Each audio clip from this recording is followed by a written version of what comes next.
Créée par le président de l'université clermontoise Blaise Pascal, Agnès Varda, réalisatrice de courts et longs métrages, donne aujourd'hui son nom à un lieu mythique, le grand amphithéâtre Gergovia de la faculté de lettres. Ici, le Festival international du court-métrage de Clermont-Ferrand a pris sérieusement son envol au milieu des années 70.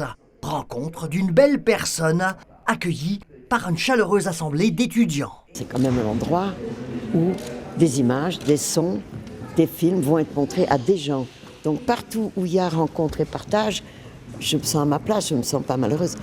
On sait qu'en France, et en partie grâce aux aides du Centre du cinéma, il y a une fourmilière de courts-métrages et qui sont vraiment, c'est comme des laboratoires d'essais, c'est comme des pépinières, je sais pas. C'est quand même extraordinaire.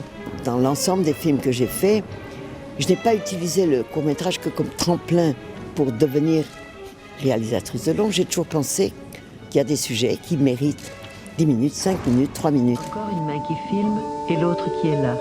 Et toujours ces camions. Je voudrais les attraper. Pour retenir ce qui passe? Non, pour jouer. Donc les courts-métrages peuvent correspondre à des projets. Et je ne vois pas pourquoi on se priverait d'en faire, parce qu'on est dans la catégorie, dans la cour des grands. Elle est hyper accessible, enfin, je sais pas, je la trouve très franche et très nature et c'est une personne qu'on peut rencontrer tous les jours dans la rue qui est toute simple. C'est ça que je trouve touchant chez elle.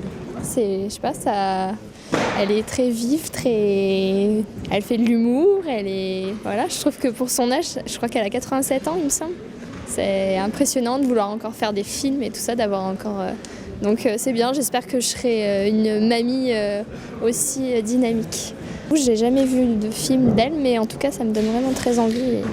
Donc je pense que ça sera mon prochain film, ça sera un film d'Agnès Varda.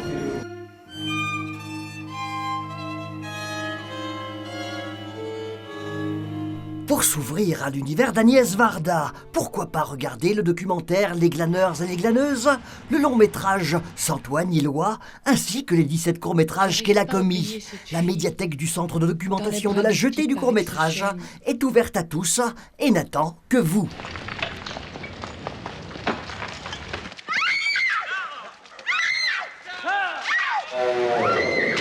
Oh, si tu la voyais, c'est une horreur, un déchet.